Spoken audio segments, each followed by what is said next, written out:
We are from a new location this week. Are we? Mm-hmm. Oh, yeah, right. We're in Santa Fe, New Mexico. Yeah, that's it. Hey, and doing live for Santa Cruz in California. Hit it. Say, kids, what time is it?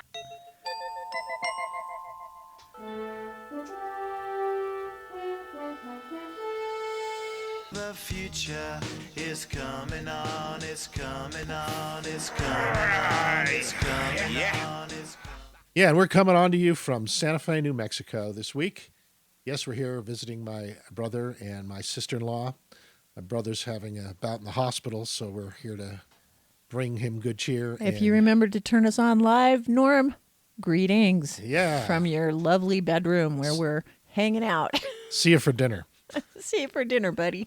Meanwhile, we've turned his room into our broadcast studio. That's right. If you happen to have the Zoom At link, home. which only us hosts do, but you could see Brother Norman's guitar in the background. Yeah, she's been working carefully on that for anybody on the Zoom call, which is supposed to be Bobby, but we don't know what happened to him this week. Yeah, we're still waiting. Yeah, waiting we'll for see. him to He'll show up. at a certain point. Right now, it's you and me, babe. You know, it's actually 2 o'clock here. It's actually later in New Mexico. Uh-huh. So we're in, a central time zone. Right.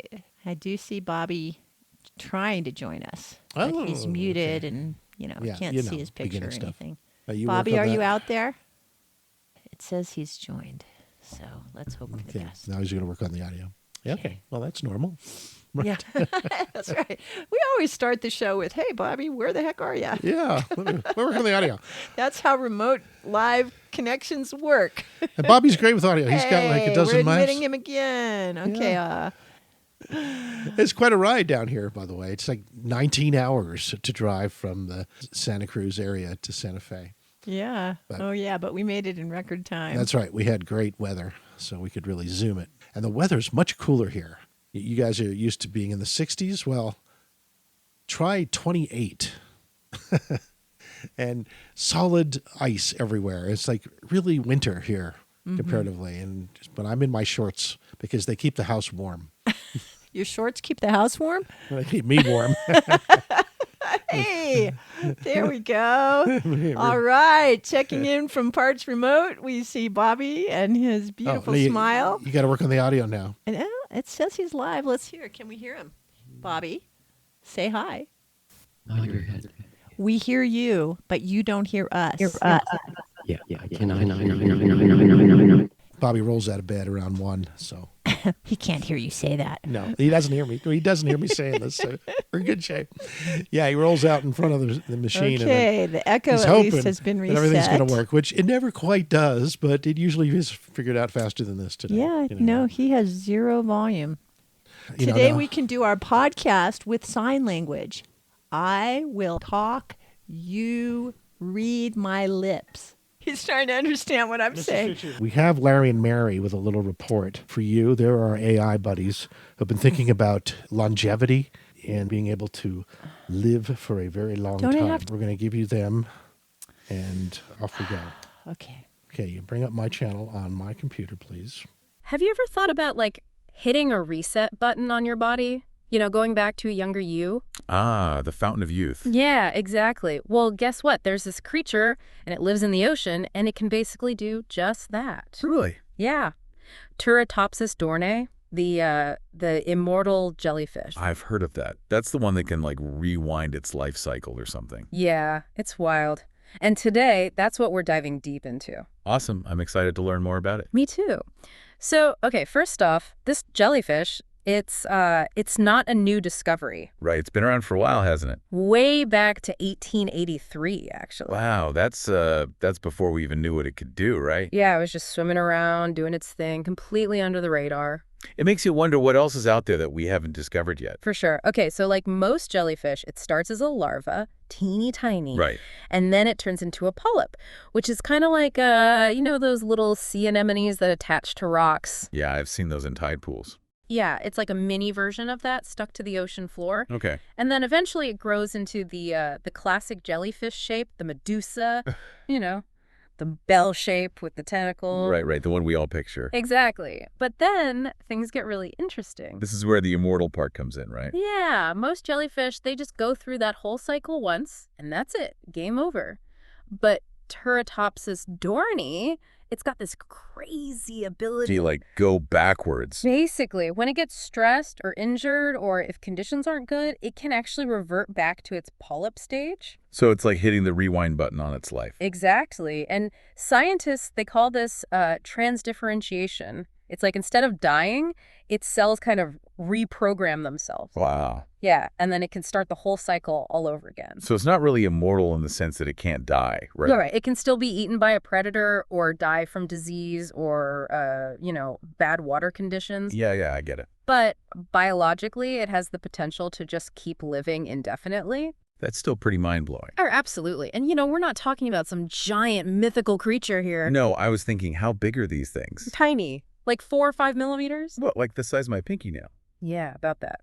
So this little tiny jellyfish have got scientists all over the world completely baffled. I can imagine. It's like something out of science fiction. Totally. Okay, so how did we even figure out that it could do this whole rewind thing? So I'm guessing they weren't studying it for its immortality at first? Nope. It was actually a total accident. Right. Yeah, scientists were studying these jellyfish in a lab, and they noticed something strange. Like, when things got tough, instead of dying, they would just revert to a younger stage. So they kind of stumbled upon it. Yeah, it was a total aha moment. It had totally changed how we think about aging and how cells can regenerate, and it opens up so many questions about what this means for us humans, right? I was just thinking that. Could this hold the secret to, I don't know, longer life or something like that? That's the big question, isn't it? Absolutely. Imagine if we could harness that power. But that's a whole other can of worms. And we've got lots more to talk about with this immortal jellyfish, so stick with us. So before we get to the humans, let's think about why this jellyfish evolved to be immortal in the first place. Yeah, good point. It's not like it chose to have this ability, right? Right. It's all about, evolution. Survival of the fittest. Exactly. And for a jellyfish, life is, it's pretty tough. I mean, they're delicate. They look kind of squishy. Yeah, and they're constantly facing all these threats like predators and changing ocean conditions and even, pollution. So this immortality thing, it's less about living forever and more about just staying alive. Yeah, it's like, imagine you're this tiny jellyfish, right? And things get really bad. Instead of just dying, you can hit the rewind button. Back to the polyp stage. Exactly. And just wait it out until things get better. Then you can start over, maybe have another chance to reproduce. It's a pretty clever strategy. It is. It makes you wonder, what other crazy adaptations are out there? Things we haven't even discovered yet. I know. It's so exciting. Okay, so we've talked about how it works and why it works. But now I want to know, what are scientists doing with this information? So you want to know how this jellyfish might help us humans? Pretty much. Well, researchers are busy trying to understand this whole transdifferentiation process, like at the molecular level. So they're looking at the genes involved. Yeah, and the signals that trigger it and how the cells actually change. It's complicated stuff. Sounds like it. So what's the end goal? I mean, the dream is to use this knowledge to, improve human health. Like, could we actually regenerate damaged tissues? Potentially. Yeah. Think about it. Repairing heart tissue after a heart attack, or maybe even spinal cord injuries. That would be incredible. It would be a game changer for sure. But we got to be realistic. Applying this stuff to humans, it's way more complex than studying a jellyfish in a lab. Our bodies Not are call more complicated. Yeah, for sure. But there's definitely hope. There have already been some breakthroughs. Really? Like what? Well, scientists have actually reprogrammed human skin cells into heart muscle cells. In a lab. Yeah. It's still early, but it shows that the basic idea of transdifferentiation, it can work with human cells. That's amazing. So maybe immortality isn't totally out of reach? Maybe not. I mean, maybe not in the sense of living forever, but like slowing down aging, repairing damage. Yeah, improving our health span. Exactly. But, there's another side to The this. potential downsides. Yeah, messing with aging could have consequences, right? We don't know everything. It's a bit scary to think about, honestly. Right. And then there are the ethical questions like, would everyone have access to this technology? What would it do to society if people could live much longer? Yeah, it's not just a science problem anymore. It's a societal problem, too. Exactly. We have to think about all these things while we're still doing the research. Okay, so it sounds like this tiny little jellyfish has raised some really big questions. And that's good. It means we're thinking critically, pushing the boundaries of what we know. And who knows what other discoveries are out there just waiting to be made.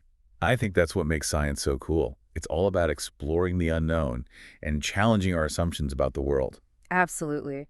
It's incredible to think back to where we started, this tiny little jellyfish, right? Turritopsis dohrnii. Yeah. Yeah.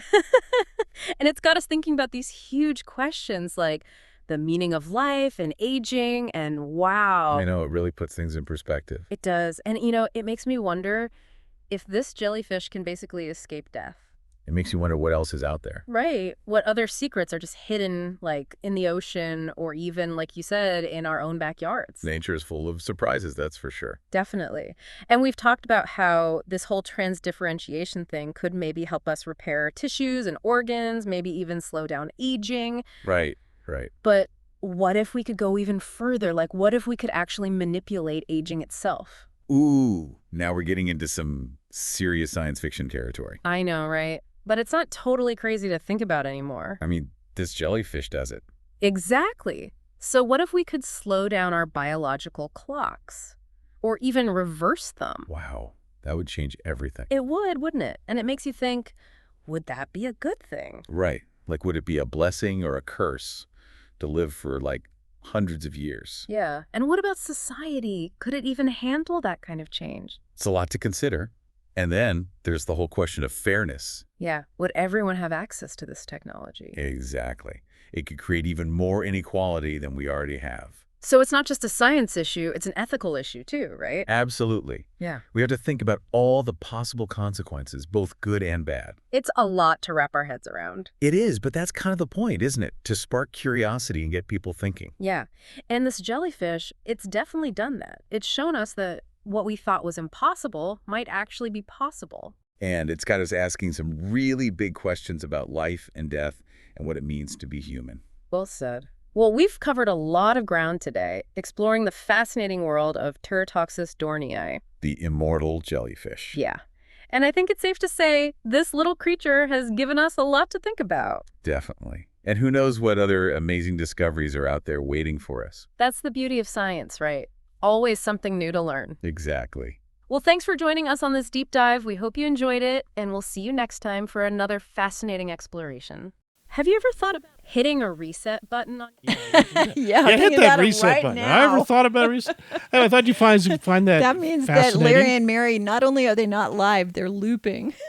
they're a little looping. loopy, don't They're you think? loopies. But they're fun to listen to. Yeah, they're hilarious. They are. They're hilarious. Well, that was perfect because, for us being on the road and a Hi, new Bobby. new combination of computers and all that. And there we go. There's Bobby now.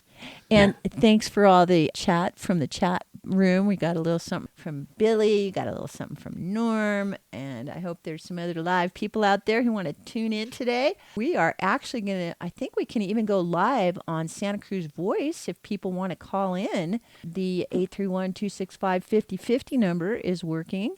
Billy, thanks. Whoa, what was that? You are connected as the host. That's our That's host it. telling us we're connected. Thank you, AI. Welcome, host. Yeah, you we- are now in the host room. Yeah. Gotcha. Thank you Thanks. very Thanks. much. Thank That you. is an old Thank you, AI. computers. That one does not quite have the personality the new ones do. Okay. Well, I think now if anybody calls us at 831-265-5050, we'll know. Meanwhile, we've got Go some great live. stories today to share with you. Yeah.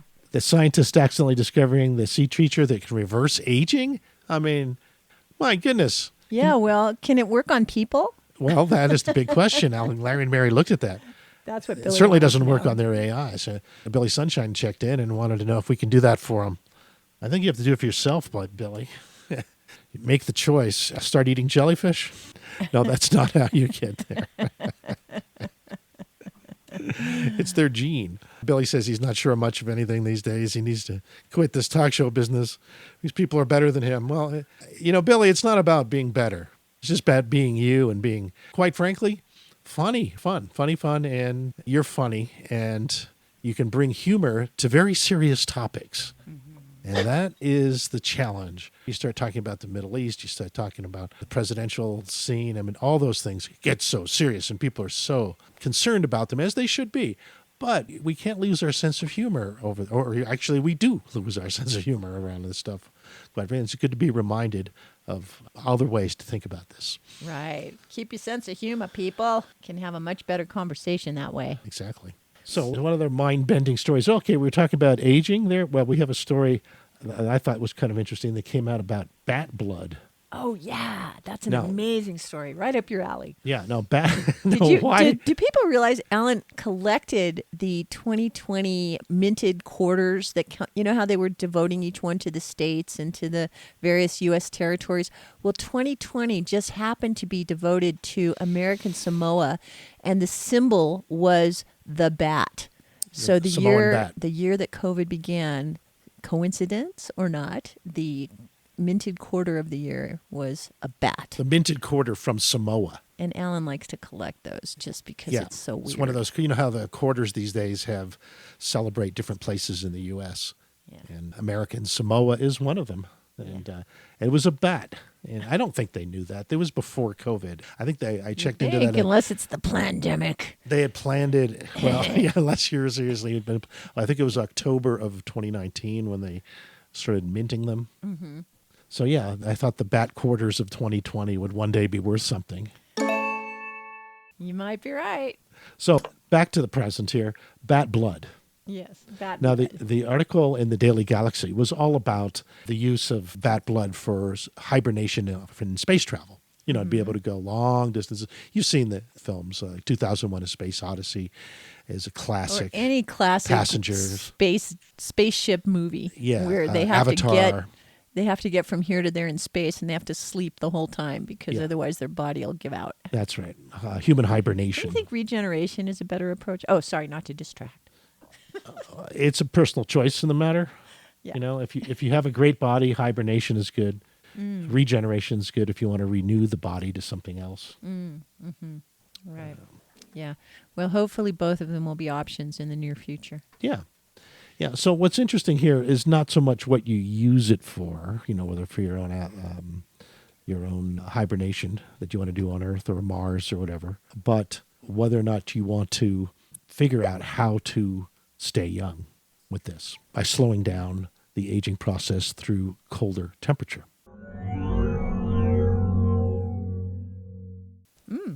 Yeah, there are some enzymes in the bat blood that could be very useful to humans. And if we could use those enzymes, then just maybe, we could use that aspect of bat blood. I don't know, Al. What if the fact that it can't be frozen actually leads to blood clotting in humans?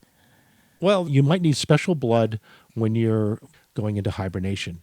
The biggest breakthrough with this is that their blood can go down to like 40 degrees and still flow really nicely. Well, human blood, we're heated to 98.6 degrees. We are literally, warm. Bats are warm-blooded too, and things work great at that temperature. But if you actually lower the body temperature down to the 40s, or 10 degrees centigrade, it becomes very viscous and very slow and less flexible, and it hinders circulation. That's where you would have more circulation problems when you're colder and your metabolic slowdown. They consider that state, however, very necessary for hibernation. Sure.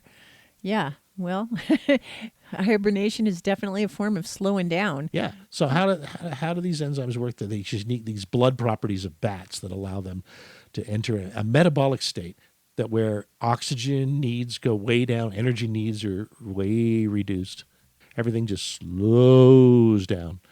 And is that even possible with humans? That's what they're wondering. So how do we go from bat blood to human hibernation? Do you think you got any clues? The clue is in the blood. So Right. where are you going to go when you're ready for hibernation, Al? Well, is that in South Carolina or something? No, actually, the coolest hibernation place is around that I know of anyway is in Phoenix, Arizona. Not too far from here, where we are in Santa Fe. Oh, we can stop back by when we head and home. Huh? Alcor.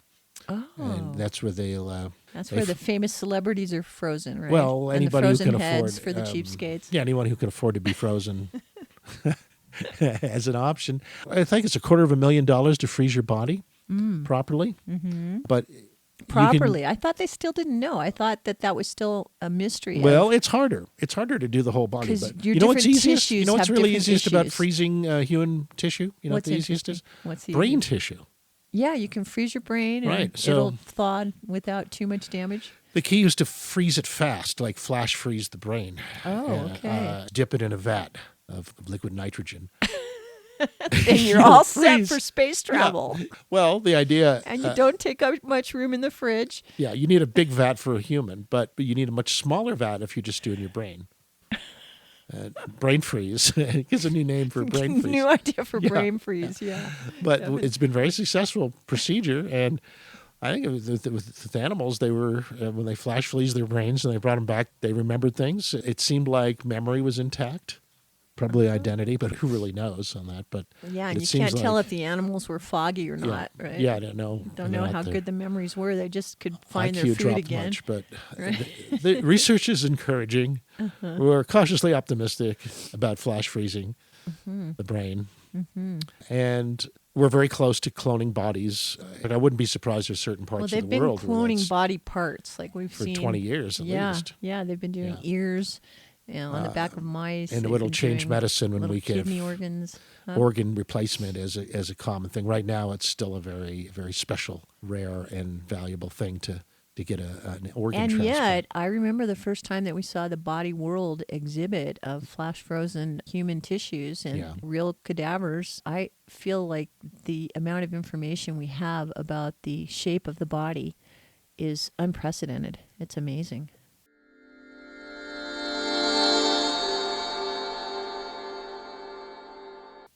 What are you doing here? Oh, I'm always doing things. Question mark? All the controls are in front of Mrs. Future. I don't do anything but talk and look at the stories, typically. I'm the power I'm behind more the the- screen. But now I'm becoming more of the board op, you might call it. Well, just for your own little amusement. But if she lets me, I she lets want me you play with the to. controls. a I little try bit, to make it easy for you. I am fascinated with special effects, and last night we loaded all kinds of special effects into the board. For example, You get no, and I believe in. do you not want to have a little giving them special away right away. effect while we head to our break? You know, That's we're what I was supposed to setting take a up. little break. That's correct. That's what I was Okay, setting well, up. 2, 3, 4. Okay, Let's snap 2 Right. Okay. Play number 3. right now. Yeah, right now.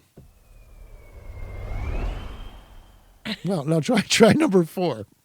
We need more of a transition than that. Come on. 4. No, much better.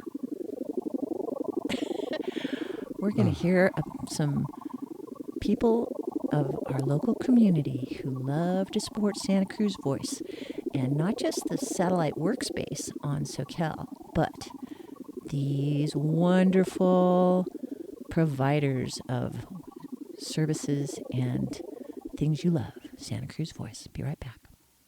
Is one of nature's most beneficial plants, and at Treehouse Dispensary, we use it to build community. In addition to dispensing cannabis and education, Hon, can Treehouse you hear hosts me? First Friday events every month that Do- feature our do you hear me? community's local artists, makers, and activists. If you're 21 Yeah, plus, okay. join us at I got my microphone 3651 working. SoCal Drive every First Friday from 5 to 8 p.m. to enjoy the work All of right. local artists and Yeah, musicians, find one-of-a-kind gifts, and learn more about the top cannabis products in California. See you soon. Hi, folks. Warren Knox here of Knox Roofing. I do have some names to share with you that truly are important and distinguished. Names like GAF's Master Elite Contractor, Owens Corning Preferred Contractor, Duralast's Elite Contractor. What do all these titles have to do with you? It means when you hire Knox Roofing, you will be hiring the best in the roofing business. So call Knox Roofing. You won't be disappointed. Call Knox Roofing at 461-0634 anytime. Thanks, folks. Handcrafted art, crafts, jewelry, antiques, toys, plus food and so much more. The Holiday Craft and Gift Fair returns just in time for unique shopping this Friday and Saturday, noon until 9 p.m. at the Santa Cruz County Fairgrounds. Your gift fair admission gets you into the Holiday Lights walkthrough each night. The Holiday Craft and Gift Fair this Friday and Saturday at the Fairgrounds. Information and tickets available at fairgrounds-foundation.org. Bring an extra helping of happiness to your holiday season with the fresh and fragrant Lions Club Christmas tree. When you light up the tree, your family will smile all the way to January. So bring the happiness. Pick up your tree from 10 to 7 at the Lions Club lot, Portuguese Hall near Costco. All proceeds go to help those in need in Santa Cruz. So bring the happiness. Don't delay. Trees are first come, first serve.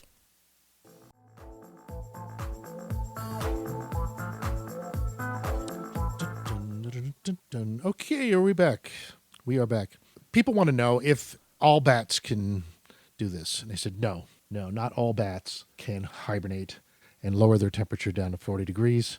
No, there's only a few bats that can do that. Nictalis noctella and Rosetus aegyptacus. Those are hibernating bats. The erythrocytes, the red blood cells, were of particular interest to our scientists because they seem to maintain their elasticity in cold temperatures, suggesting how they hibernate.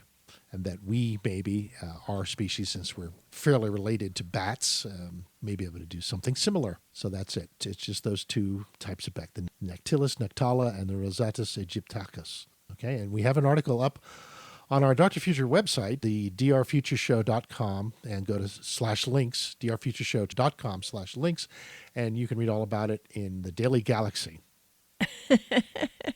Okay, Dr. Future Show. So back to the board here. How's it going with Bobby, getting Bobby on the line there? Yeah, He's I can live. hear you. Oh, good. Yay. Bob, Can you hear me? Milestones in progress here. Sorted out all the kinks. Yeah. Okay. Yeah. So you're now on the Zoom. My roadcaster just completely went south. Oh, no. What'd you do? And, Did you switch to another mixer or what? Yeah, I have a different audio device. I was going through the Rode AI micro device now with my headphones. This is my Good on the thing road you've got version. backups to your backups. Yeah, it took me a while to rewire things here. No, you have to be on your feet when you're doing live, man. Well, Yeah. it's the That's- bleeding edge. Live is where the mistakes are really obvious. So, Bobby, if we can convince you to come on about half an hour earlier, we can work all these things in advance next time. So we can. Yeah, sorry yeah. about 30 our audience seconds is these not details. enough time to debug for sure. I'm sorry. And you're an experimentalist, and I expect every week your system is going to be wired a little differently as you try out other gadgets. Yeah, but I mean, it was cute. Like so the we need to first have two, time three to do a sound versions of check. the show. But, Yeah. come on. Yeah. We're in the 80s, 90s. I think this is show number 90 Yeah. since we've been at Santa Cruz Voice. So Yeah. we should So- really have it down by now. Well, we have to have it down with a different system every week. Well, that Have it has down. been That the which- issue is it's never the same way twice. Well, that means have it down to have a sound check every week. You guys and your gear Half an hour upgrades, early. man. It's always Yeah. something new. It is. It Yeah. is. So anyway, that's, Church of the Constant Upgrade. I think that's what the professionals figured out a long time ago. Is that sound checks are and editing. important. And, Well, we're I can doing always this. fix it. And We're doing you this listen for to our the podcast. audience of the future. You We're won't doing hear this for any of 100 this. years from now when you're recast in your new cyber body from your gene code and your hibernation is You won't over hear and this. you've been replaced. Yeah, it'll be gone. This will be You completely. can play these back to remember who you used to be in the old days. Right.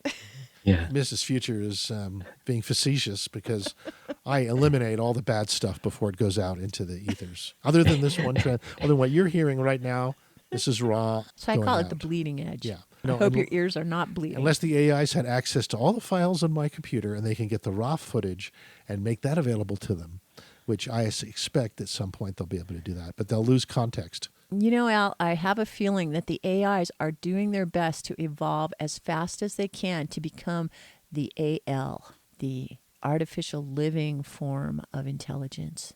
And that would be the AL. Albot? The Albot, right.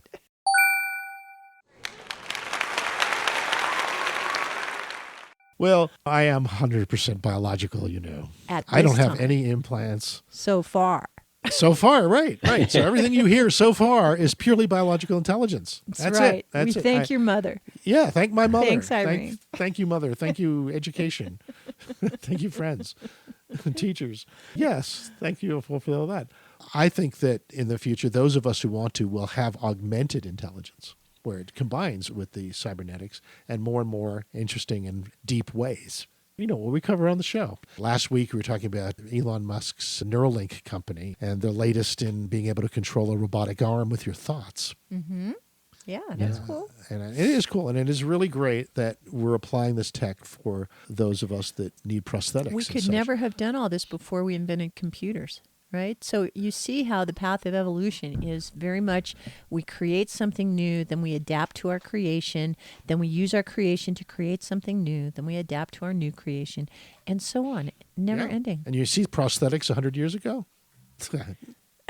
Well, I know they were famous for chopping off limbs in the Civil War. That was kind of the brand new thing, right? To prevent gangrene. Remember Captain Hook?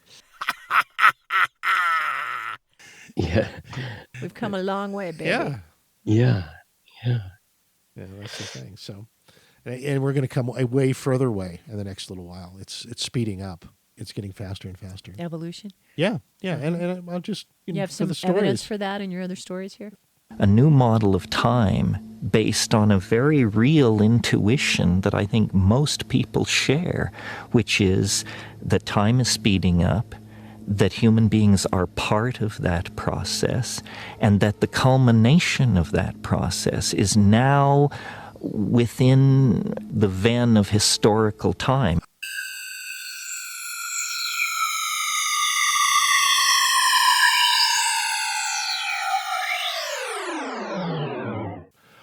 Robots are being used for sniffing out profits for farmers.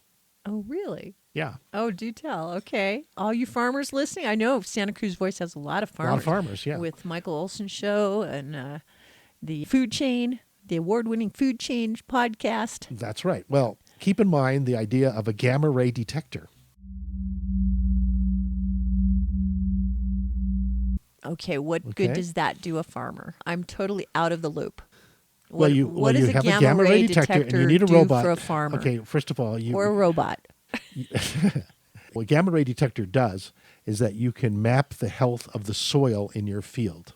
Oh, okay. So healthy soil has a particular gamma ray signature. And it's a faster, better than conventional analysis, which would make farms more profitable right there. Okay, so instead of X-rays, you use gamma rays. Yeah, and you can mount the gamma ray on a robot or a robot dog. You ever seen those robot dogs? The one Sure, around? Yeah, of course. Really The cool Boston machines. Robotics, they're famous. Yeah. In fact, I think they're the face of people who hate robots. Well, there was a very scary episode of Dark Mirror.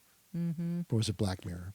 Yeah. That did that. But they're very useful. Dogs are useful. The dogs can be killers, but dogs can also be your friend. And 99% and of rescuers. The time, they're that. Yeah, exactly. Yeah. There's a great documentary called Red Dog that goes into the details of how altruistic some dogs can be, like rescuing their masters from sharks by delivering a steak to the shark, getting him to not pay attention to the master for a minute, and then dragging the master in while the shark devours the steak. That's a smart dog. Very smart dog. Was that a documentary? Yeah, it's a documentary. It's called Red Dog. Huh. Wow. The dog just figured that out on his own? Yeah. He saw his master in trouble out on the water, as a surfer. And don't eat my master. Here, eat his steak. Yeah. So he ran and took the steak off the grill and ran it out. That's like a real Lassie episode. Yeah, it is. Yeah. I mean, there are real lassies out there. What kind of dog is it? He didn't eat the steak. That's the thing. Was it a shepherd? What kind of dog was that? I think it was an Australian shepherd, I think. Oh, boy. Yeah, they are so smart. Yes. Yeah. They know how to outsmart a shark. I guess so. And he didn't eat the steak, right? He just... Well, I mean, I guess if the idea was to save his master. I know, right? Save his friend, man. To know that a dog... He's not going to go bite the shark. That's a losing battle. Yeah. Wow. That's incredible the dog could figure that out.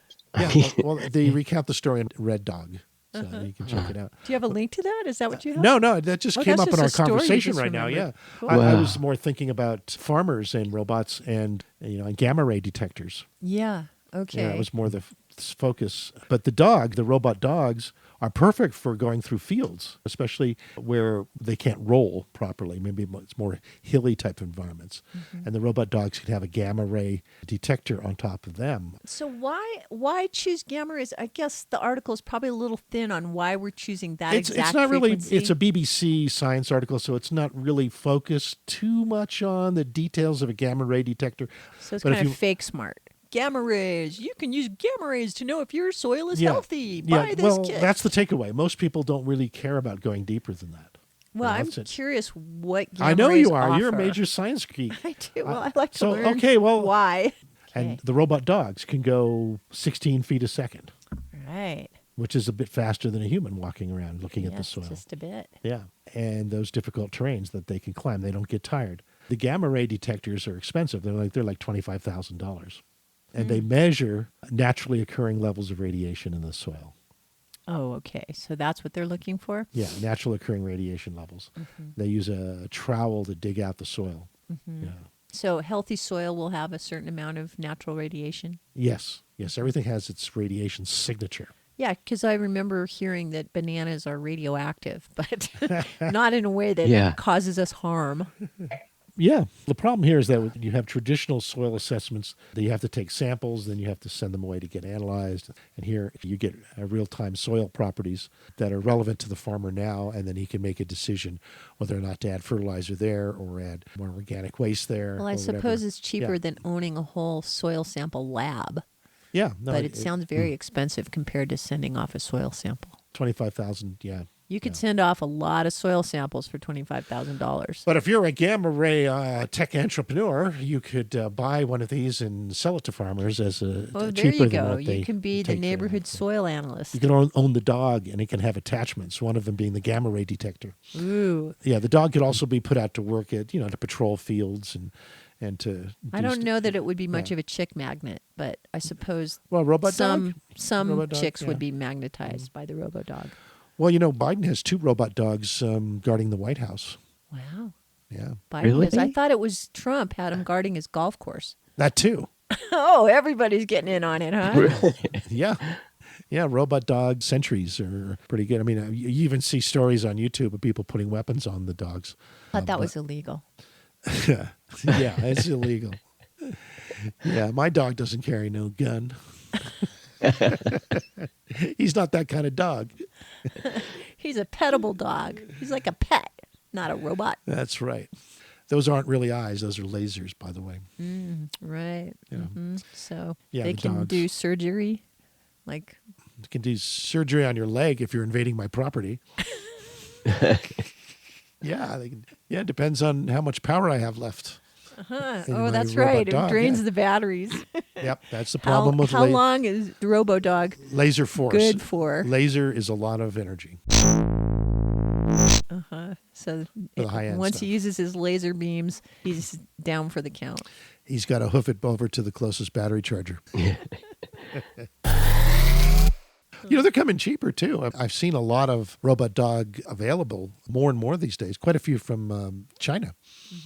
So it's becoming a popular form of your first robot, Yeah. if you will, is having a dog robot. Well, I thought the first robot was the Japanese egg that people had to take care of, like a baby substitute for that What do you- home what do you know about that, economics Bobby? class. Yeah, it was a little app or this little device, and you took care of this egg so that it would, as if it was a baby kind of thing. Yeah. And, you had to give it sustenance every couple minutes or 15 minutes or make sure it went to sleep. And I guess it's in the category. Otherwise, you got a bad mark on your credit score.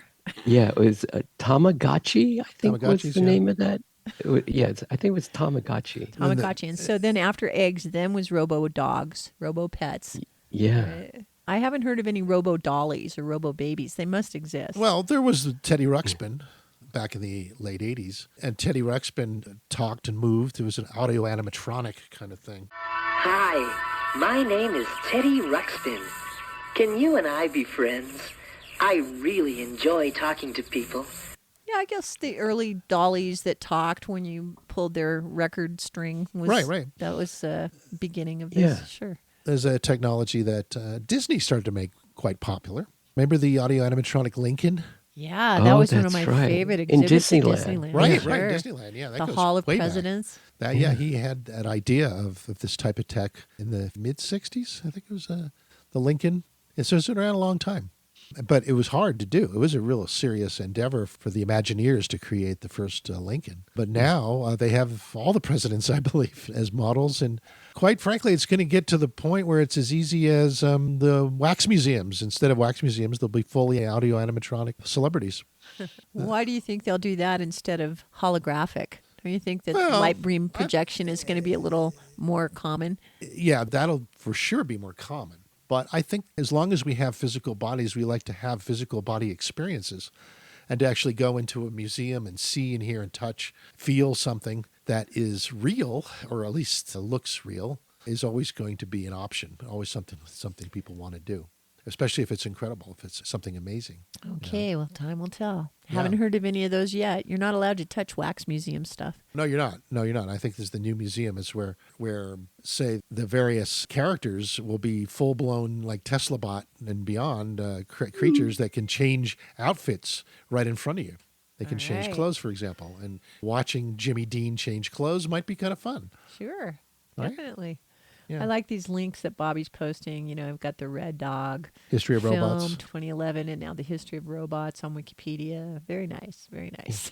The concept of this actually started with, it goes far back as the ancient legends of Cadmus, who's said to have sewn dragon teeth that turned into soldiers, Yeah. and Pygmalion, Pygmalion, yeah, Pygmalion.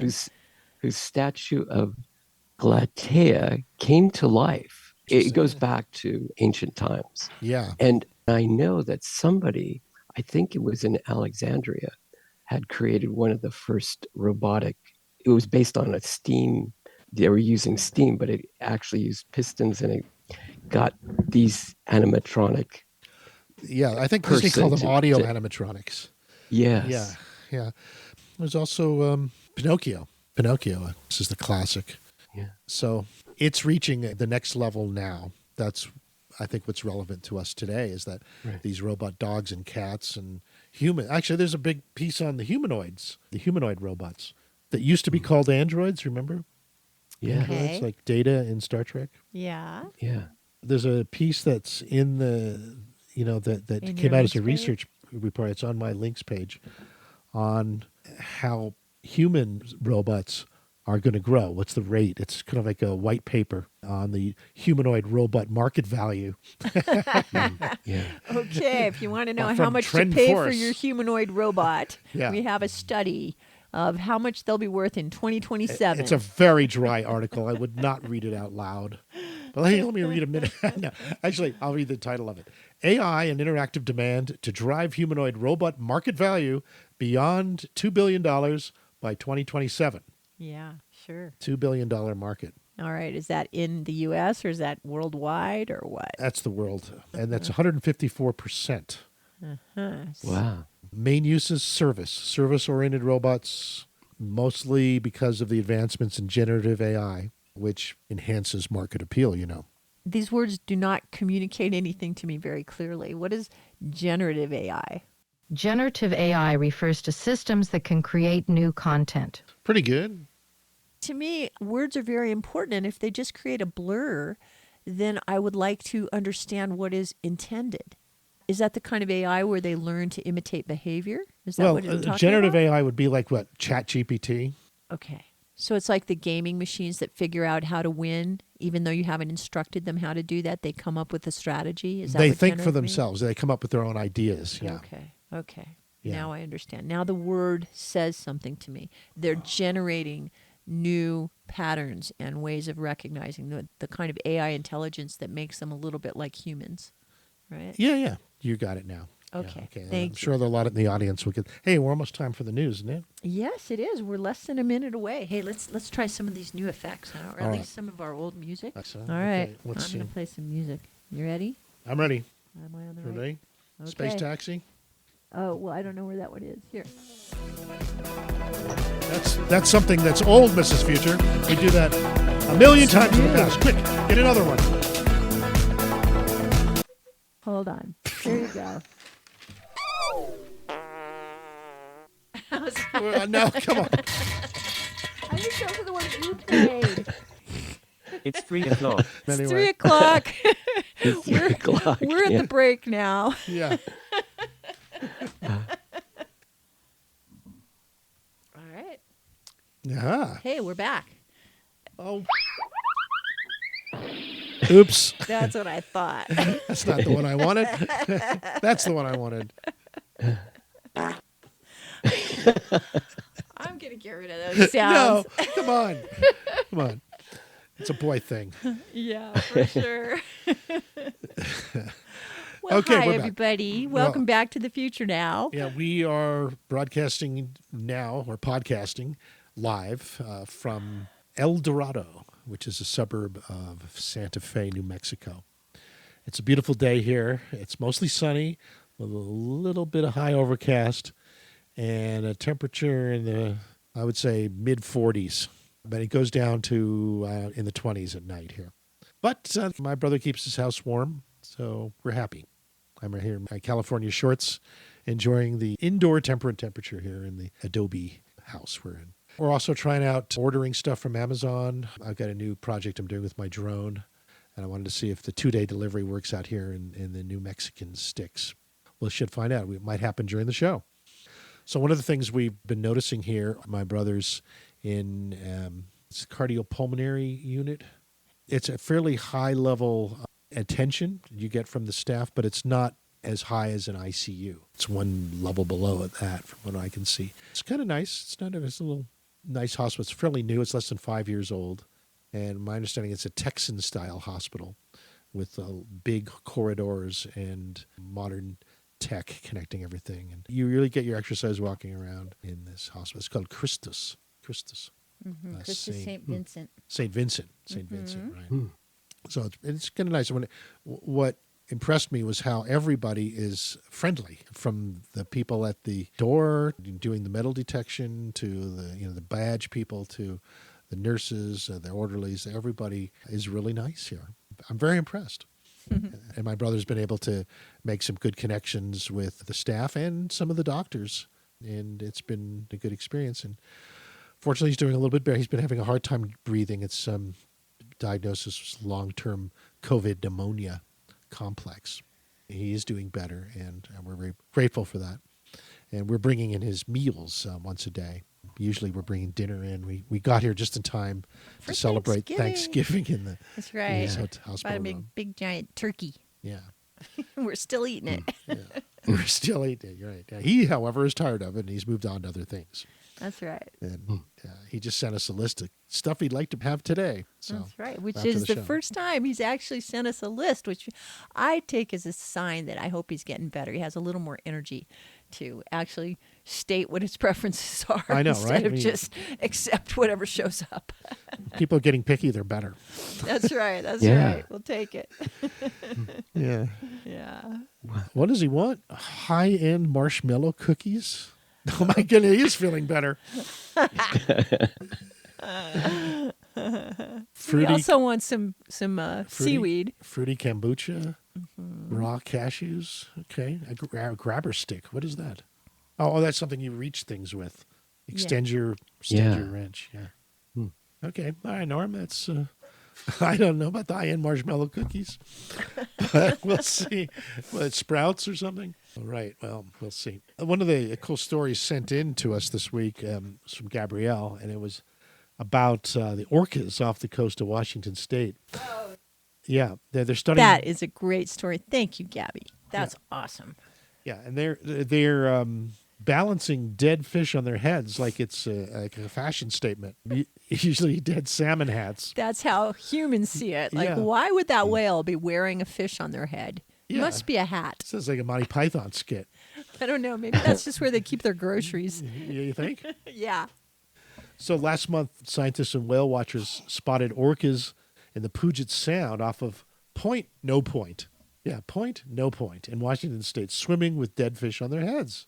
And you know what's weird about it is that they haven't done that for decades. It was like the summer of '87 was the last time they saw this, when a female West Coast orca kickstarted it, this kind of wearing dead salmon hats for no reason, or no apparent reason to us. But within a couple of weeks, the rest of the pod had jumped on the bandwagon, and they were all wearing salmons on their heads. It became a must-have fashion for the orca world. Yeah, but it's unclear why it fell out of fashion. They didn't do it after that summer of '87 until now. And now we're starting to see it again. So are these new ones doing it? Are they veterans of it, or they pass it on as something your great-grandfather passed on to you as a behavior? Wear your salmon hat, kid. We don't know. Yeah, they're so... I don't know. If I was a whale, I would probably keep a fish close to eat because it's cold. It's not like it's going to rot, and it's just easier than catching it again. With the theory that I they think were it's carrying just it as a food, right? Yeah, So yeah, when they're they get carrying hungry, it to eat. It's a snack for Yeah. eating later. like a snack, right? Kind of like a hiker that'd carry a bag of gorp. Yeah, maybe she just likes salmon better than other fish. Yeah. Right? And maybe they're hard to come by. Maybe you can only get them close to shore or something. And, Okay, she well, wants to have one even though she's going deep sea That's a fishing. very practical idea, but if that was true, then why would they stop doing it? If it was a useful thing, hikers carry gorp every year. They keep on carrying gorp, right? They're not going to just suddenly stop doing it because it went out of fashion. In this maybe case, they were trying to conserve it. Maybe they were worried there weren't enough salmon. Is it salmon or tuna? salmon. It's salmon. Salmon. Yeah. Yeah, well, maybe the whales are just natural conservatives, and they were worried about the salmon population, so they stopped. The researchers are guessing that the salmon hat fad is linked to high food availability. Oh, that now there's more than usual. There's enough to wear as well as just eat some. There's currently teeming with chum salmon. Kind of like bird feathers and feather hats. That's right, yeah. And with too much food to eat on the spot, orcas may be saving fish for later by carrying them on their heads. Yeah. I guess they have to watch how they swim, too. Yeah. Maybe the salmon has, when it's dead, has a certain fragrance or aroma. There you go. in Salmon perfume in the orca world. Yes. And that's what they're wearing around. Like, really? You think it's like maybe part of a courting behavior of the orcas? or maybe is it attracting some orcas salmon wear in that salmon. area? Because that's true. When What it salmon attract? get old, Yeah. they go out to they go down the river and they die, right? So I maybe don't know. maybe it's like orcas are carnivorous, right? They're really they'll eat other whales. They'll eat baby whales, gray whales and stuff. We've seen that in the Monterey Bay. Yeah, so in April. Maybe they're using them on their head as bait. That's right. Yeah. Probably I'll some trade you this salmon for a baby whale. Somebody will like that deal. So they're trying to study it anymore. So now, of course, we have camera-equipped drones that are going to go check it out. We're going to watch this behavior to see if it's a fashion statement or it's a food bait or whatever. They'll find out. Maybe it's a whale who wants to distract a shark from her favorite human. Oh, yeah. Like that dog story. I think we should add a rim shot for that. Yeah. Okay, bring up the rim shot. Let's see. It's more like it. That's good. That's it. That's better. So the food availability theory might be wrong. They have to see whether or not you're going to eat it or not. It's going to be a fun job for those scientists watching the behavior of and the good news is with when you're a fish on their heads. scientist, Yeah. the stakes are low. You can claim it as data if you want. No one can prove you wrong, or if they do, no one will know about it. Yeah. Who really cares? I care. It's a great story. It really gets you wondering, what do fish think about? What do orcas think about? Want to think about when they carry fish on their heads?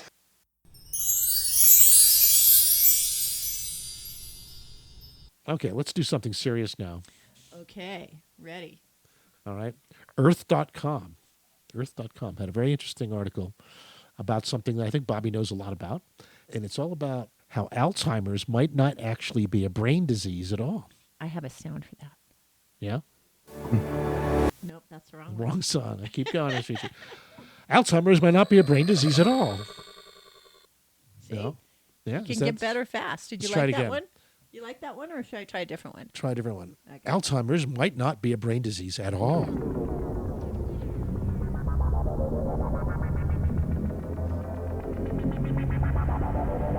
It might be a way to leave this place.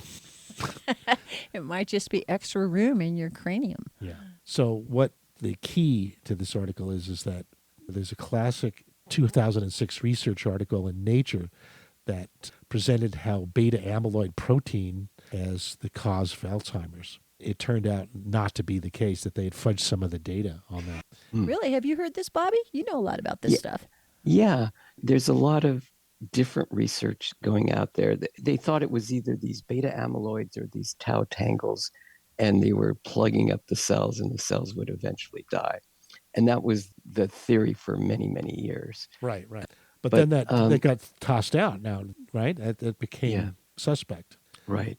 So there's different other systems going on in the brain, and it's actually, we always create these beta amyloids in the brain, but we have this lymphatic system in the brain that is the immune system. There is no immune cells that are allowed to go into the brain because of the blood-brain barrier.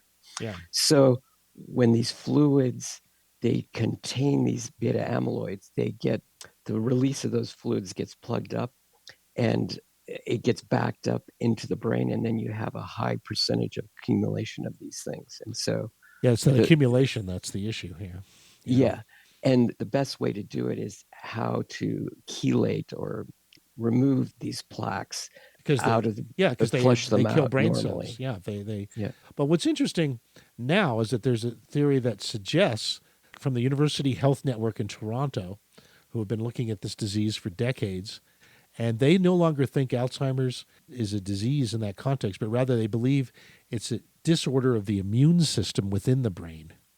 In other words, the amyloids are not themselves causal. They're observed because of the immune disorder. Oh, well, that's an interesting idea. Yeah, the immune system, it's a decentralized thing. Immune isn't just one system in the human body. Every organ has an immune system, including the brain. That's processes that repair injuries and fight infections in your system. So the brain has a system like that. And the brain's immune system is always tackling invading bacteria. But the problem is that the beta amyloids look very similar to the membranes of the bacteria, and that the beta amyloids get confused by the brain's immune system as being bacteria, and they attack it. That's an interesting theory. Yeah, and that it's an autoimmune disease, essentially. Because that similarities between bacterial membranes and brain cell membranes, they can't distinguish friend and foe, and they end up attacking the brain cells they should be taking care of. Autoimmune disease. So the misdirected assault leads to progressive brain cell function loss and dementia. The tale of the immune system playing the villain by failing to differentiate between the enemy and the ally. How would they use this theory to change their approach to? Is this useful in recognizing Alzheimer or in developing new treatments? Well, it can be seen under the umbrella of autoimmune diseases where the body attacks itself. The whole field of autoimmune disease and what that's all about. So then instead of chelating some kind of a plaque, your approach would instead be to diminish the autoimmune response? Well, they believe that focusing on other immune regulating pathways within the brain could lead to more effective treatment approaches. Some other researchers classify Alzheimer's as a mitochondrial disease, while others see it as a particular kind of brain infection. Or others think of it as a weird way of handling metals within the brain. And it's important to figure it out, because once we have a handle on exactly what Alzheimer's is, we'll have a much better idea of how to treat it. Because this treatment is really dependent on what you think you're treating, which may or may not be correct. It's fascinating to figure that out. Medicine is more of an art. Yeah, the diagnosis is tricky sometimes because there's so many different combinations and variables of things that are contributing, and including a person's individuality and the kind of allergies they might have or reactions to the world, etc. So, the immune system of the brain, it's based on these glial cells, and there was that theory where if you could get the glial cells to oscillate at their resonant frequency, which is 40 hertz. That's why MIT was doing those research where they were flashing lights or getting 40 hertz sound waves. And it was 40 and back was the NPR radio show program, which highlighted that, you could get memory in your grandparents to happen at Thanksgiving if you flashed Christmas lights at 40 cycles a second. Putting you into a serious altered state or what? Well, it got the glial cells to oscillate, and the glial cells Triggered are off memories? the lymphatic system of the brain, and it would flush out these beta amyloids out of the brain. And then the other way to look at it is they were saying maybe it was prions, or there was some kind of chemical reaction that was taking the amyloids and turning them into beta amyloids, which is folding the amyloid protein. It's a long chain protein, and they would fold it in half, and that would turn into like an arrow, and it would plug the neuron cells because it changed shape, even though chemically it was the same protein, but the shape of it made the difference of how it functioned. So there was theories that, well, what bent those proteins to begin with, and those were called prions. There was some other catalyst in the brain. Yeah, that's pretty interesting. Yeah, that's where you got CJD, which is mad cow disease also. Mad cow disease, and it's based on these prions. Is that your favorite theory? It's definitely a possibility. I look at it as, there's also saying that the spike protein is also a prion. Yeah. And that it can go in and start making these beta amyloids of these proteins also. So there's all kinds of theories out there, what's happening and why all of a sudden there's a huge influx of Alzheimer's and dementia happening after COVID here. After COVID, especially. Yeah. Yeah, it's interesting. I'm going to point out to the listeners that you've had some personal experience with this and that your mother suffered from this and you had to take care of her for years. Yeah, I wish I knew what I know now. Back then, I would have treated her much differently. I would have started her out eating more coconut oil, more of a keto diet. That was before the amyloid theory was even out here. Oh, and sunshine is so important because what happens is when people get older, they sit inside rooms and they don't get outside and get any sun. Yeah. And a lot of these processes to clear out these plaques and things in the brain, they don't happen because you need sunlight to get everything moving. And the mitochondria that are lying dormant, they actually get infrared information and energy from infrared light from the sun.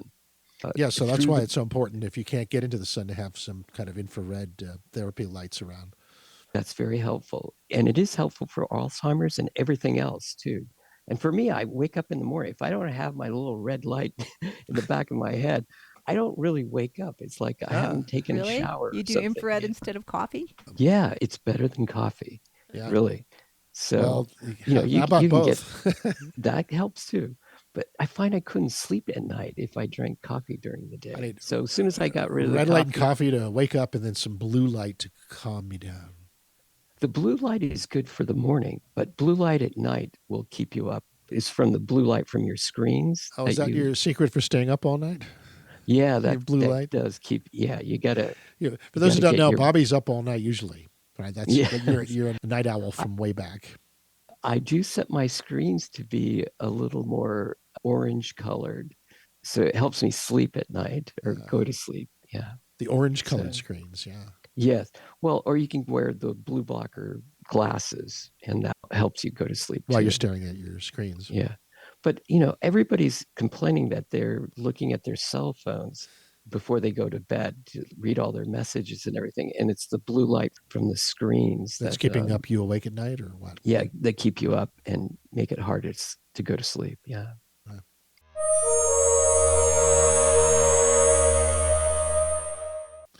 You notice that when you swipe from top right down to the left on your iPhone, you have a choice of do not disturb personal works, right? Or right, yeah, or reduce focus or do not disturb. Yes. Do you use that at all? Use that? Taylor turned me on. He told me how to use it, and I haven't figured out how to turn it off. So it looks like I know it looks very useful, but each one has its rules, But personal doesn't mean it's only your friends, I did create a rule for the show. Oh, you did? So that when Taylor calls me, it doesn't chime my whole sound system here. Which inevitably happens, right? Yeah, but you can set these times of focus. And I have one set for just for this show, but I forget how to turn it on sometimes. Here it is. I think I see it. Focus. Hey, you know what? That means it's time for us to take a break. Oh, yeah. Oh, yeah. You set the timer, it's did the you? bottom of the hour. Yes. Okay. Be right back. All right.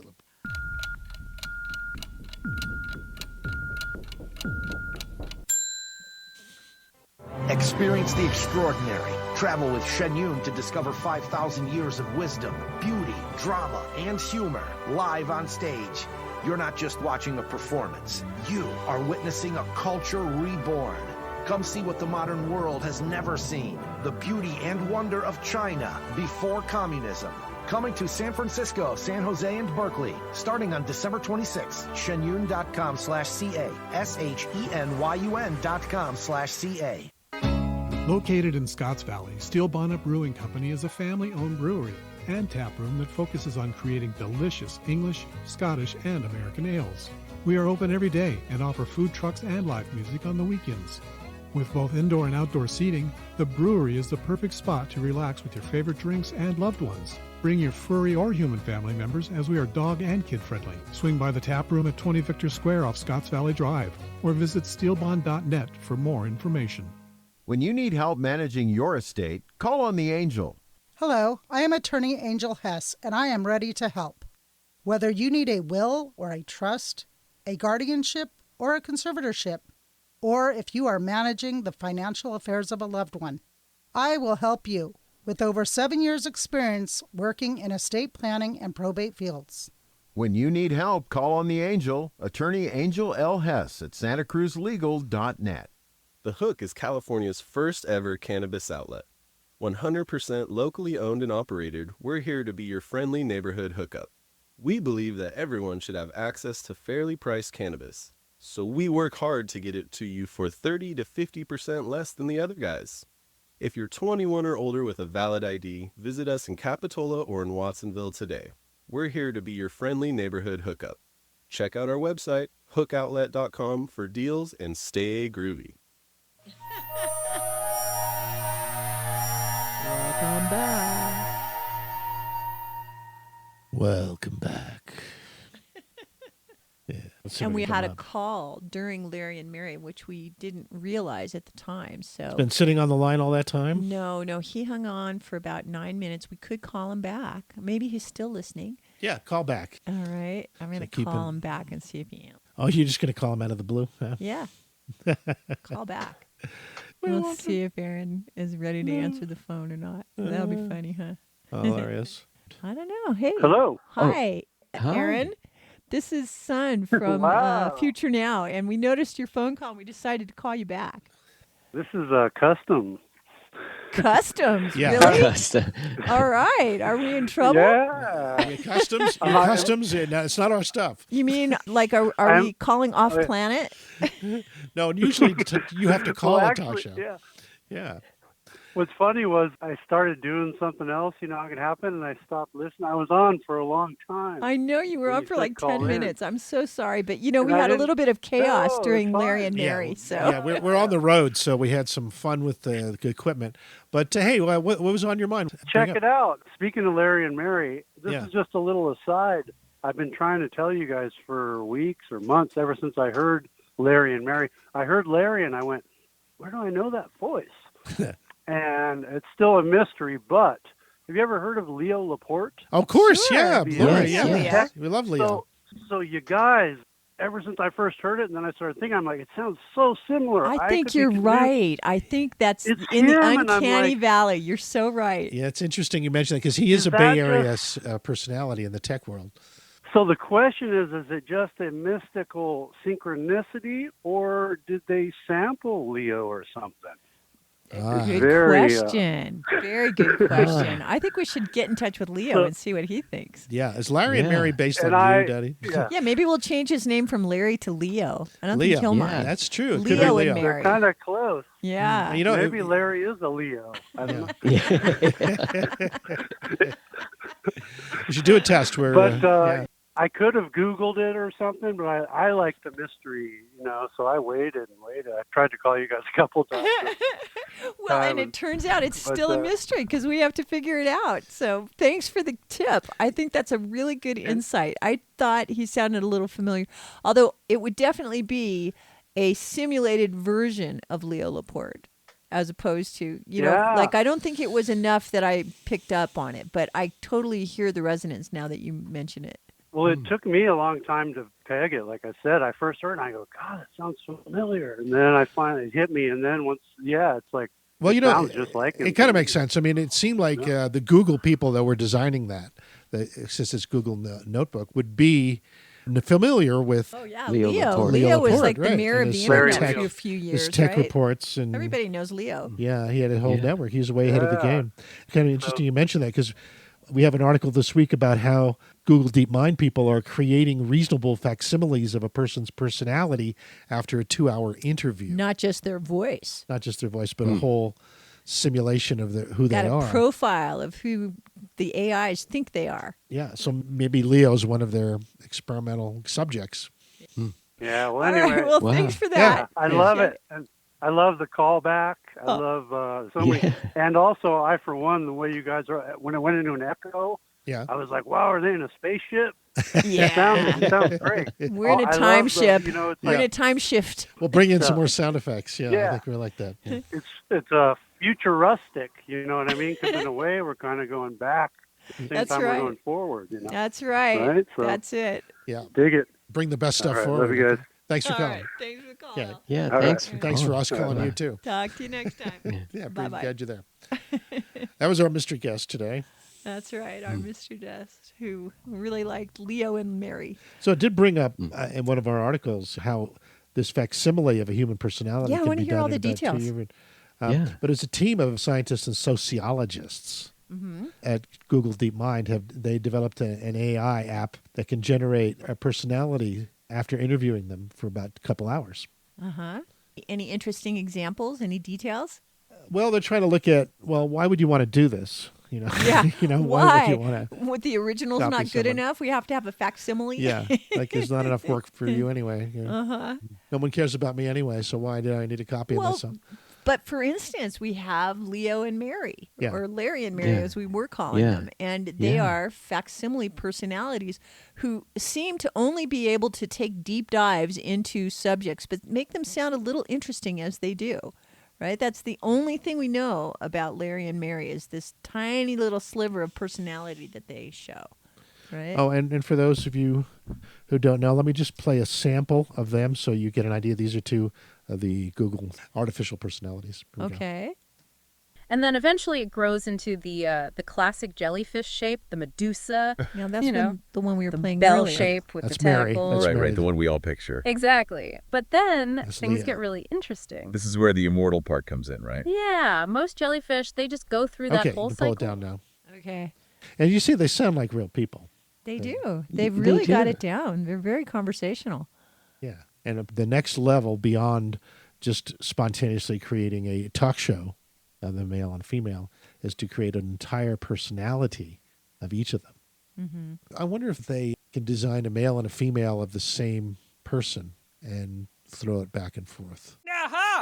Or whether or not it's two separate personalities. So I guess the big test here is the Turing test. They develop a simulated personality, and then they figure out if the personality being interviewed answers questions the same way that the person would have answered it. And that's how they gauge how effective they are at the simulated personality. It's sort of like, what was some of those old game shows, like The Dating Game or Mystery Date? Well, the real personality, please talk. Yeah. Well, did they both get the answers right, or is the simulated personality way off? The real people voted for Harris, and the simulated personality votes for Trump. Something like that. Well, combined with robotics, this could be good. It'd be good for jury duty. Ooh, I could use that help about now. Send in he thinks better than I am many times, my digital twin there. I don't see why not. If they are truly reflecting your sensibilities, then Why not represent you in circumstances where you got Well, other things to apparently do? they're doing this to help marketing teams because it takes a lot of energy to get focus groups together and find out what they think. And so if you can simulate their personalities, then this tool can be used to analyze and learn something, say, about how a group of people would answer questions about whether they like this or not. So it's all driven by marketing. As usual, everything in the computer world these days is like, get the eyeballs, get the ads, sell the product, blah, blah, blah. Well, smack my mama. What about business application where you do 2-hour interviews with all the people you want to speak to after they've gone to the other side, shall we say?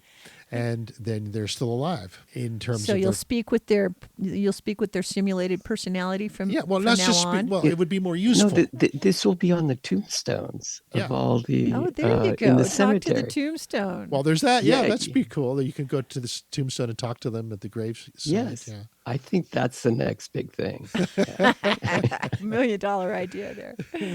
Yeah, it's true. I've heard that they do have tombstones that have little video clip, like the kind of digital portrait frames that will play Yes. back your pictures and your videos Your and favorite stuff like cherished that. memories. So this is maybe a more advanced version of that.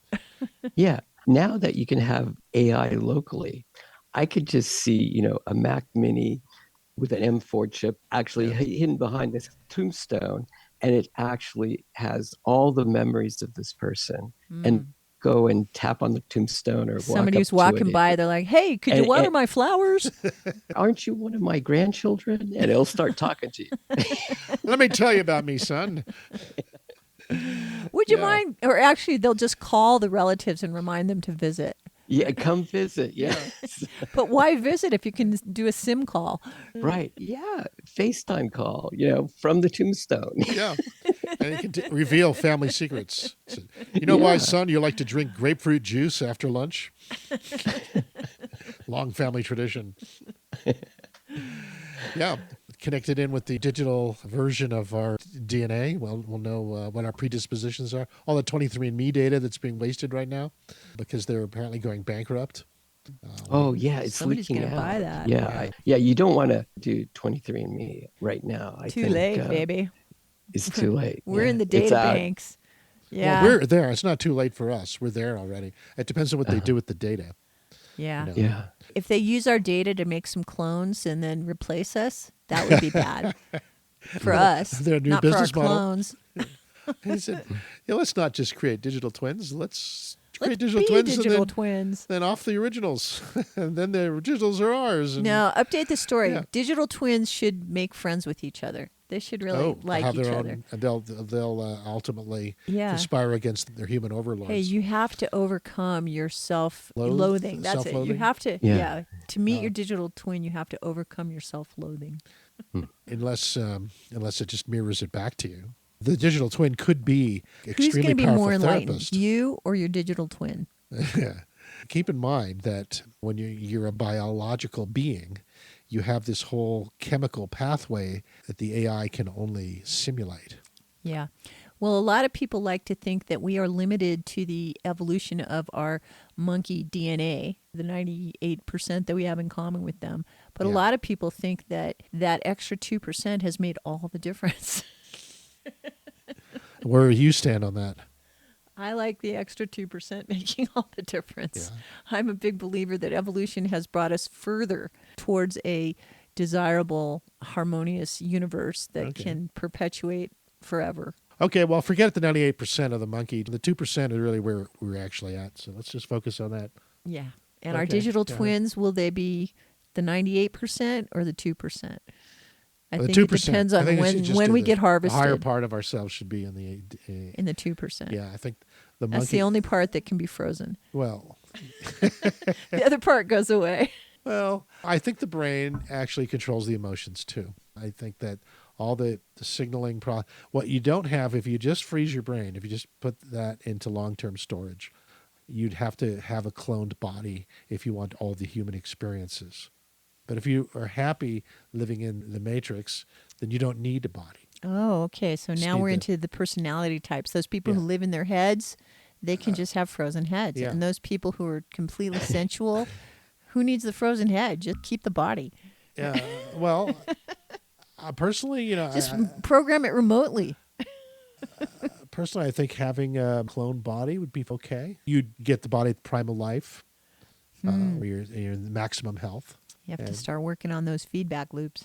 Yeah, or also the ability one of the hardest thing would be to figure out how to transfer your current awareness, your consciousness, to the other body.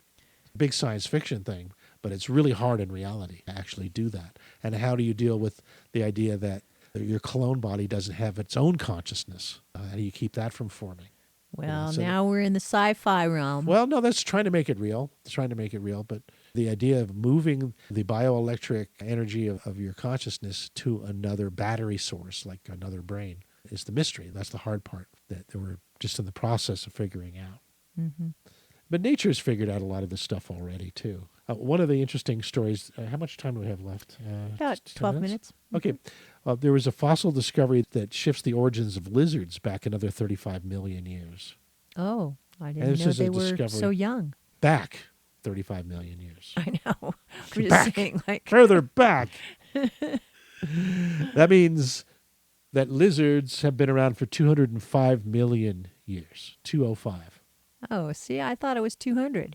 So it sounds like they only moved it back 5. Well, that's million you years. moved it back 5 in your mind. In my mind, right. It's 35 million in the world of science. But if you had asked me before you told me you would say 200 long million years have old is how the lizards lizards been are on the around? planet, I would have guessed 200 million years. 200 million? Yeah. Is that what you would have guessed, Bobby? 200 million for lizards? Yeah, that's usually what you hear is 200 million, where all these animals come on the earth. Do you think it was a snake before it was a lizard? It didn't have arms and legs? Yeah, I think worms were first and snakes were second. Yeah. And then the lizards. Birds were way after that. Yeah, well, the arms came after snakes. There was another group that's older that was called the Archosauromorph group, Archosauromorph, and those are the crocodiles and the dinosaurs. And those are different from the lizards. Really? Yeah. You would think they're from the same source. They're related. It's as a rival team of researchers who say, no, you're confusing the Cryptovaranoidus microlanius. Oh, with the crypto, now I'm less confused. Yeah, they say it's not that. It's the older dinosaurs, the Archaeosauromorphs. Mm-hmm. However, they took that up and they looked at every criticism made about how these are not really a separate group, but they show that the specimens, 3D images from scans, every detail to show that its anatomical features. The Cryptovaranoidus compares with modern lizards and is not an Archaeosauromorph. It has implications in reptile evolution. The overall group is, you're talking about lizards and snakes. That overall group is called Squamata, Squamata. It's the one of these days we should bring Bonnie on to talk about the reclassification of the animal tree of life, because since DNA has been discovered, they've been really reinventing the sections inside of the animal kingdoms, the plant kingdoms, the phyla, the species. All that stuff is very different when you look at it from a genetic perspective. That should be true, yeah. Well, they're wondering now, are there even older ancestors? Like rocks. Looking at the first lizard, that would be it's like looking for Eve from a human point of view. What's the first lizard? Was there a lizard queen at one point from which all of them arose? Yeah, what mutation separates them Yeah. from their prior family group? Yeah. Was it panspermia? Was it from these reptilian people that are extraterrestrial? And did they bring their own set of lizards like 200 billion years ago? Could it have been first? Or is the whole planet a terrarium designed by ancient aliens? Lizard aliens? That were masters of DNA and just created this whole ecosystem out of known parts. And would there be lizard aliens and dinosaur aliens, and they'd be separate? They'd be different. From what I've heard from Danny Sheehan and others is that there are reptilians and have been in contact with our government, and and others. And they're But not also, Elon Musk. Nobody called Elon. No, no one talked to Elon. Leave him on the rocket ships. We need somebody to do the rockets. That's right. Don't distract him. You're talking about anti-gravity. He's going to get interdimensional distracted. beings. He's going to get distracted. He We won't want figure him it to out be using in physics, time. get those L2 zone platforms working so we have some alternatives to living on the surface of the planet. Rockets will get you to Mars now. Yeah. Yeah, it was anti-gravity. But imagine a whole bunch of space station condos that are spacious and comfortable and great views of Earth. And the lizards. Okay, the lizards may be from Earth. They might not be extraterrestrial at all. They may completely, at the end of the last ice age, they might have stayed inside with the volcanoes. If it's warm down there, who needs to go to the surface of the planet? Why necessarily live on the surface unless you really like it? Light coming from the star. Well, there's drives that a lot for sure. of our biological functions. There's sure, but we have many creatures that like the dark. That's true, but it seems like they minimize. They seem like creatures that used to live in the light that moved into the darkness and then mutated into something that requires a lot less resource. Yeah. Yeah. They just adapted to skimpy environment. Yeah. Not having enough. Yeah. I saw this Scarcity. documentary on Tasmanian spiders, which are the largest spiders in the world. And there are these big, giant stick beings that are blind. They can't even recognize their own mates. And they do this kind of like tapping thing when they think they've run into one of them and try and let her know that it's a mate, not a predator. So that he doesn't get eaten first. No. But they're Yes. very skinny, they hardly eat, and they hardly mate, and they have very cut down lives compared to spiders that are the ones you find on your roof and stuff. Meanwhile, back to the dinosaur theory. Yeah. Spiders. Well, I love spiders. I take them out. I don't kill them. Yeah, me too, usually. Ever since those books on sentient spiders Mhm. that Colin Wilson wrote. Oh, right, Spider World. Spider Oh, World, man. yeah. His magnum opus. I highly recommend It all was of towards his the later in books. his life. He's one of my He had favorite written authors. a lot of really interesting books, mostly nonfiction. Mhm. One of them, famous nonfiction you had heard of, was called The Occult, where he did research in just about every cult and occult topic there was, like an Yeah. encyclopedia or Wikipedia of the occult.